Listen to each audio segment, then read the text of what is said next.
Hello, hello, hello. All right, everybody. I'm trying to finish setting this up here. And we'll get ourselves worked out. Okay. First time in the new office, I'm setting up the camera, so it looks a little strange. So, got a new office. We're going to be doing a grand opening September 3rd. For those of you in Cornelius, well, it doesn't really matter, but we'll be sending out some information on that. But I'm really excited about our new office up here in Cornelius. Not going to share with you everything about it yet. I'll do the week, but we are still moving in, and that's why the camera looks the way it does. The things that I wanted to go into. Hi, Michelle. How are you? I got to switch my screen, though. I wasn't ready for that. I like it, though. All right. And want to. Now, Lily, just keep showing us all the pages. Then turn it to the parents. Yes. All right. I muted you, Michelle. All right. So, one of the things that, let's go to speaker view, gallery view. Okay. Sorry, got a little sidetracked there. So, what we're going to talk about today is customer service and what that really means. A lot of times we're dealing with a unique issue. COVID, we're dealing with iBuyers, we're dealing with services that people can do on their cell phones anymore, and we got to add a value proposition to people so that way people can get a good sense of the impact and the importance of why they need you. Not only is it because of your negotiating skills and whatever your value proposition is, but at the same token, we got to have something in place on what your customer service level is. Those of you who are taking notes, one of the things I would write down right now is your question I would say is, what is your customer service level? Now, I know we're all going to say, oh, I'm really good at a high level, but be honest with yourself.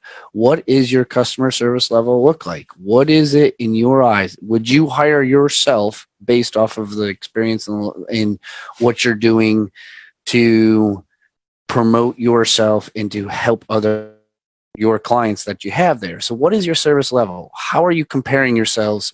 How are you when you are dealing with another agent? One of the things I always say to myself is, if I walk into a room and there's 4 other agents, how am I going to separate myself? What does that look like?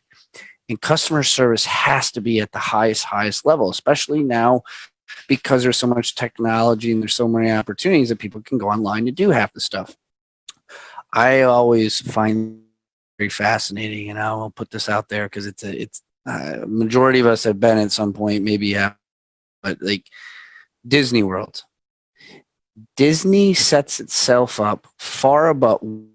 They have the highest amount of people that go and tour their places and have the most tourists. Why are their cruise line ships at such a different level?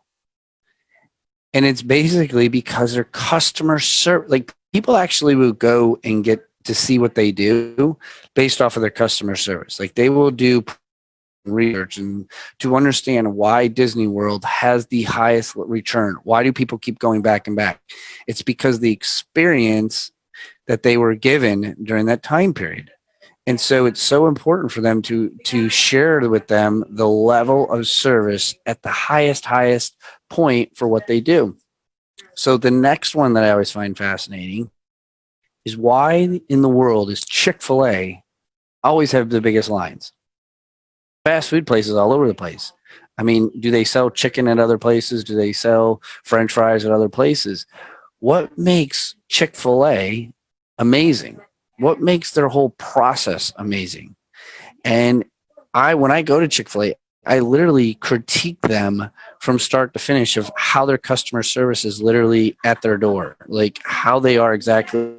How can I help you? What can I do for you? And then they go to the next section of dealing with what is, like, when do you want your special sauces? Do you want your drink?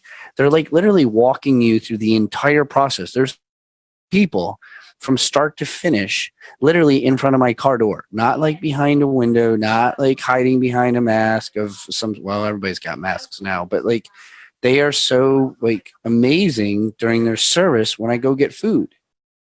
Star, why in the world do people spend so much money on Starbucks? Is it the quality product? Is it the service? I always find it fascinating. Every time I go to Starbucks and I go and I pull up the line, introduction is, "Good morning, sir. How are you doing today? How can I help you today? What can I do for you? Would you like to try one of our dishes? Would you like to try one of our specialties?" Nope, I just want to get a coffee. Okay, great. Not a problem at all. What type of product, whatever they have. But they're very, very friendly. They're over friendly, which I like. Not every person has to like that, but it's just that customer service of what they say to you first thing. What was the other one that I had? Disney World, Starbucks. Those were the three main ones that I noticed their customer service is far greater, and their presentation is amazing. So how does this relate into real estate? Well, I'm pretty sure we all like repeated clients, don't we? We all want to have a client that keeps giving you business. Well, if you do piss poor service, do you think they're going to refer you out? So we call it the refer and repeated business if you bring high customer service. So I'll say that again. The higher your quality of service will increase your repeated referrals or your repeated business to increase your referrals. All right. So keep that in mind when you're reaching out and talking to people. Now, here's another thing I'm going to ask you guys to do and challenge you to do. When you do your reviews, when you ask for your testimonials, okay, you do them. I think we pretty much will always do them at the very end. All right. We always do our reviews, our testimonials. What do you think of my service? What do you have? What does that look like? So, what doing that you have? Sorry, hold on one second. Somebody just texted me. I'm on it. Sorry, I had a question here. So my question is, sorry. All right, here we go. So my is when you do your reviews, why do people do the reviews always at the very end? When you go under contract or you did something great, ask them for a review. When I do a for sale by owner and I'm interviewed with 3 or 4 other people, I ask them for a review right then and there when I'm like, hey, if you don't mind, I'd like to ask you for a review on how my process was from when I started the initial contact with you until we signed the listing paperwork. You talk a little bit about my services and what my team did. Why not? It was a success. They just hired me. Why not ask for a review? Now, if the thing goes sideways and it doesn't fall apart or gets expired, which I don't ever want it to, but can it happen? Yeah. But did I get a review from the beginning? I certainly did. Share that with another for sale by owner when I'm going in to do a listing presentation and say, hey, here's what 2 of my last clients said about me when I called them because they also were a for sale by owner. Here's my process of what I did with them. Do you not think that that's a really good idea and an opportunity for you to be able to share a testimonial of that initial 2 weeks of what it was like, what my follow-up? Okay, you just went under contract. Hey, could you send me a review of basically how I handled my negotiating? Did you think my skills in getting you the price that you wanted? Would you mind just writing a little review about that and how I handled that? Is there a problem? Is there a good opportunity for you to get a review? Yeah. So take a look at the opportunities you have to write reviews or ask for testimonials. Doesn't have to be always at the end. It could be at any point. So take advantage of that to be able to get extra reviews because it increases your quality service because it also breaks it down. It's not like, well, let me look at the process. Let me do customer service right from the beginning. What am I doing? Then I can do customer service when I initiated the listing. Then I can do customer service when I negotiated the contract, customer service when I did the repairs, customer service when I closed, and then the overall experience that they have. Give me a 5-star. Give me a 1-star. Where did you see me? At a 5, could you explain to me what I could have done better so that way I can make my next client get that 5-star because I'm always aiming for that. So there's some there. So the quality of service that you're providing, once again, it goes back to that question. What does your quality of service look like for you? And if anybody's got any questions, feel free to throw them in the question thing. And we're just looking at my Facebook again and seeing if there was anything. I don't see anything. So the quality of service from the beginning, from the initial contact all the way to the finish. So here's one thing that I want us to focus. I want you to write down over communicate. Okay, over communication is so important. On Tuesdays is the time period that I reach out to my clients and have a conversation with them. I recently just started this more intensely than before, just giving them an update. And then I hear, well, Brock, what happens if I don't have anything to say? Well, then tell them about what's going on in their neighborhood. Tell them that, hey, just want to let you know 2 other homes went on the market. They don't look like yours, so we're good on the comp. Have to worry about that. Or, hey, another home just popped up in your neighborhood that just was listed. It went down. They're listed at the same price or higher than us, below us, but they don't have this, or they have the screen porch. So this could be an issue that we're going to have to address. I'm watching the competition. I'm just giving you a heads up that I'm there. Okay. Do you think that makes them feel a little bit better that I'm not just sitting back there having, at the lake relaxing?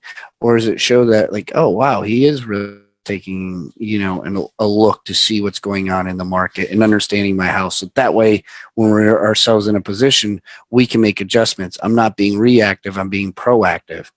So make sure you're over communicating with them. Let them know. Another thing to do in the over communication is anytime there's a form that needs to be filled out, I always call my clients, or I send them a text message, or my transaction coordinator will send them a message saying, I just want you to know I just sent a form. Please look out for it. Oh my goodness, yes, I just got it now. Or, oh yes, I did see that. Do you have any questions? Well, I haven't had a chance to look at it yet. No problem whatsoever. When you do look at it, and if you do have questions, please feel free to give me a call or give my transaction coordinator a call, and they will make sure that we handle your concerns or needs. You don't feel like you don't know what to fill out. Okay. I just did one recently the other day, and I was working with another agent, and the MLS info sheet. And I said, you're going to want to call them, because when they look at this MLS info sheet, they're going to be very overwhelmed. It's going to be like, holy smokes, look at all this information. So you want to tell them ahead of time, I'm sending you a form that's going to be overwhelming. Please worry about it. I'd like you just to fill out the information.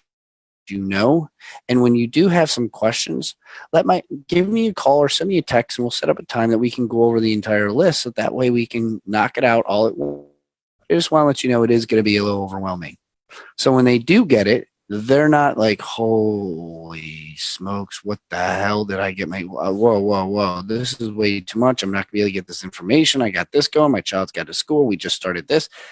It just allows them to take a breath of fresh air. Like, well, I already knew, honey, already told me, or he already told me that this was going to be like this. So, all right, let's fill out what we know, and then we can call her or him when we have the questions. Communication. I handle the objection, set the expectation before they even had an opportunity to react, because they already knew what was going to take place. Okay? Over communication. It's so important. It sets the expectations. I'm doing an offer. I'm sending this over. I'll let you know. If you have anything that or if there's something that comes up, please let me know. But let me just set the expectation for you that the offer was submitted. I did talk to the listing agent, and the chances of me getting back to me are probably going to be very slim, or I'm hoping to know something within the next 2 hours. Is every agent the same? No. That is why it's so important, especially in multiple offers. If you lost out on one, you might have got instant information. You might do another one, and the agent be like sitting on their thumbs and be like, no, wait, and we're not going to do anything for another day. We're going to wait for everything. Well, your client is going to assume that the same way you did your first offer is going to be the second offer.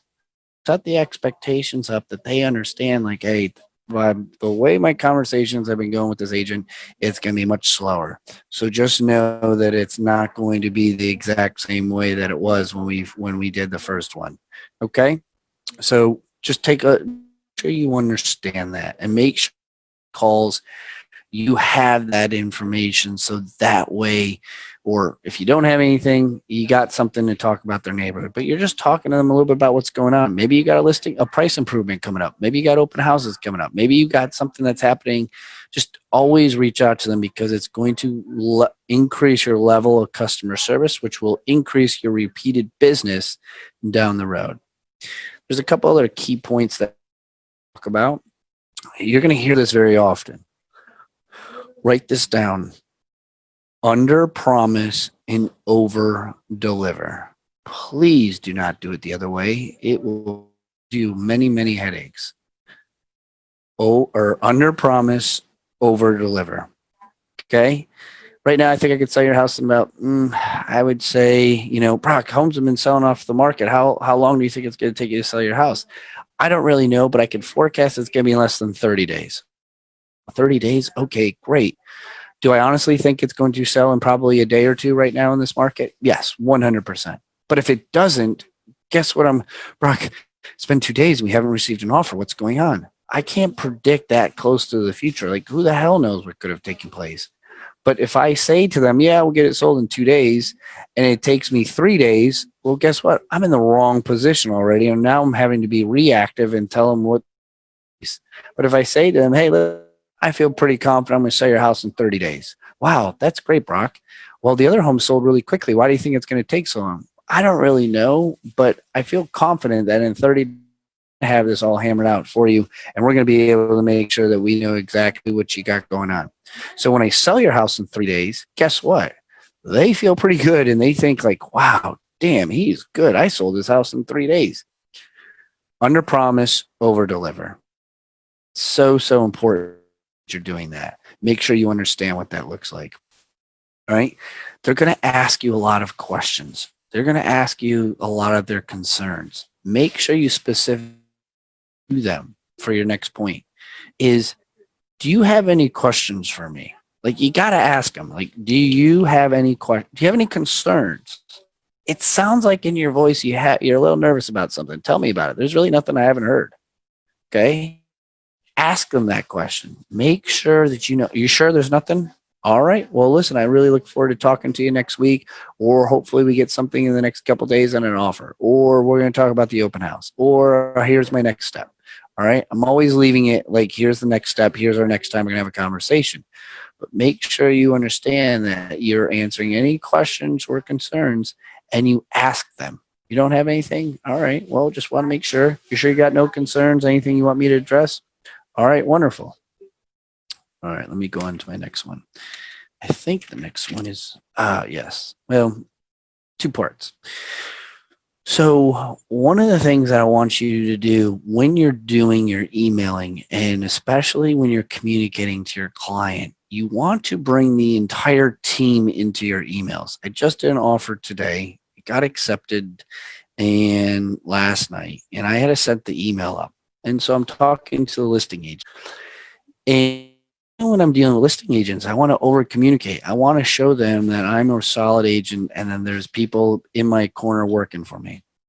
So one of the things that I did, I'm going to talk about individuals as well. I'm just talking about my team, but sometimes you don't even realize you have a team, everybody, and I'm going to explain that.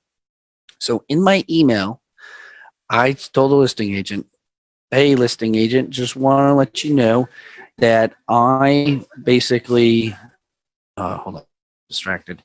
So in my listing, as my listing agent, I sent over to him. I said, hey, just want to let you know that here is the executed, or here is the offer.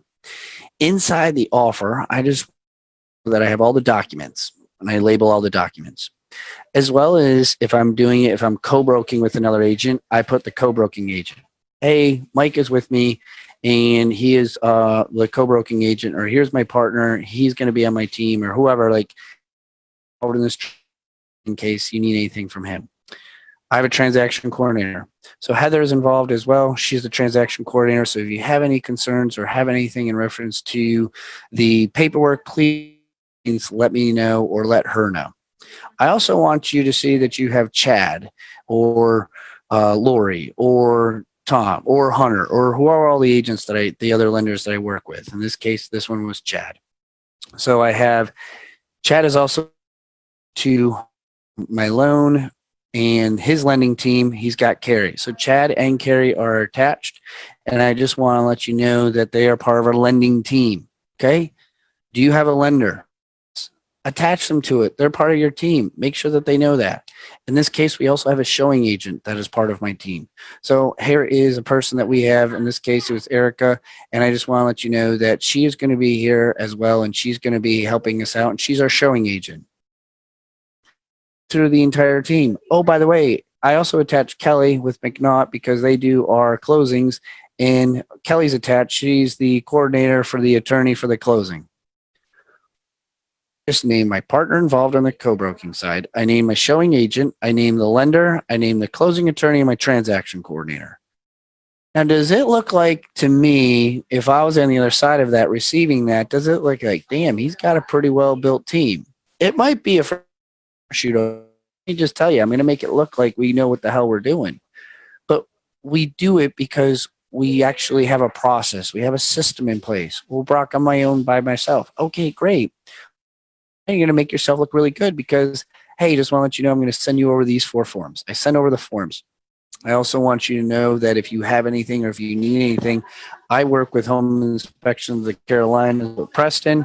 And Preston, somebody from his team will be reaching out to you to set up their home inspection. Yeah. Can you do that? Yes. Is he part of your team? Yes. Would he be upset with you that you just told him that he's going to be reaching out, him and his company? He's not going to.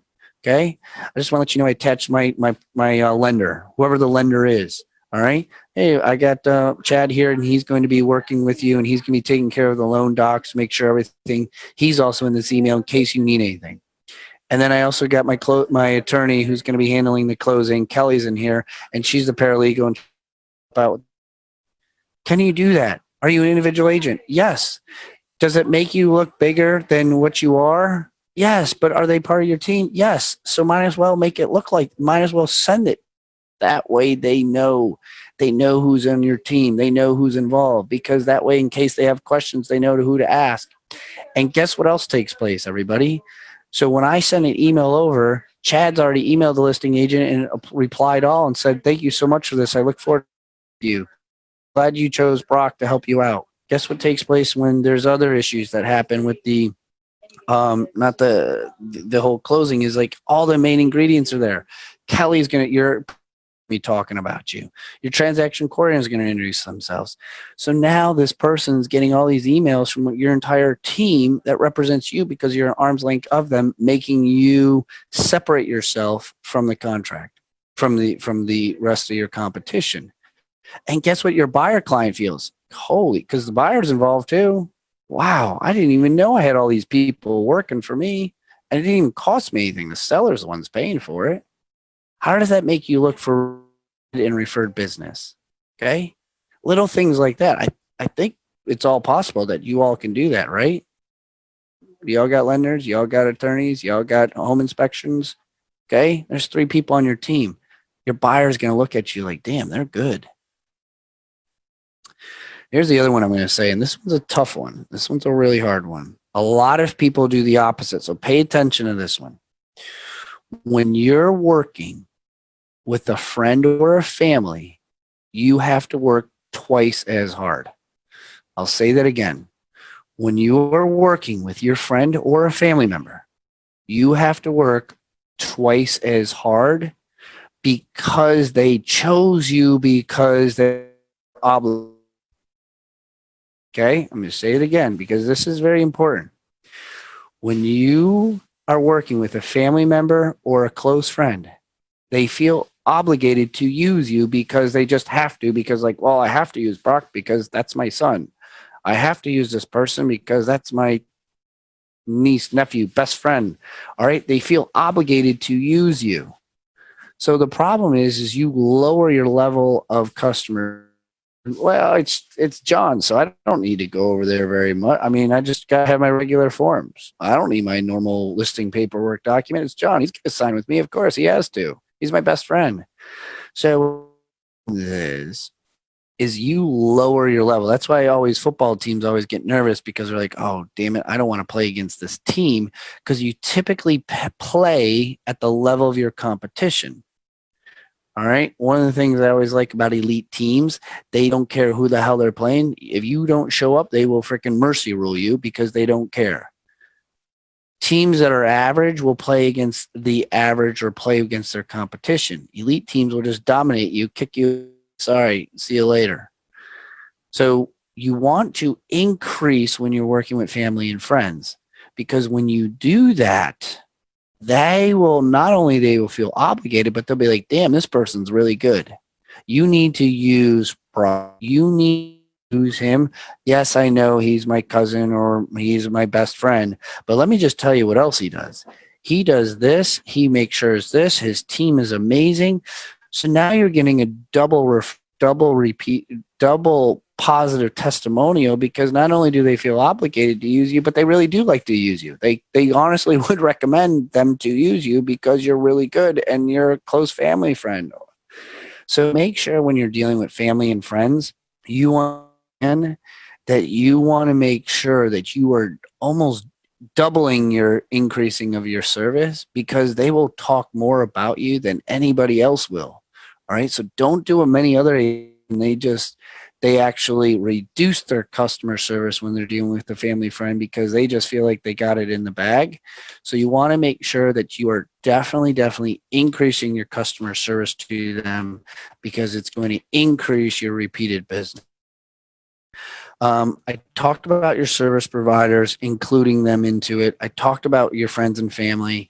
I talked about making customer service, like, be obsessive with it because it's going to give you repeated.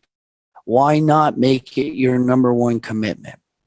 Make sure you get your Google reviews, your Facebook reviews. Do everything you possibly can. Anytime there's a positive impact during your transaction. Just got the listing side, just went under contract, just went through due diligence, just house, moving in, housewarming party. All right, there's 4 to 5 opportunities that you have to get reviews.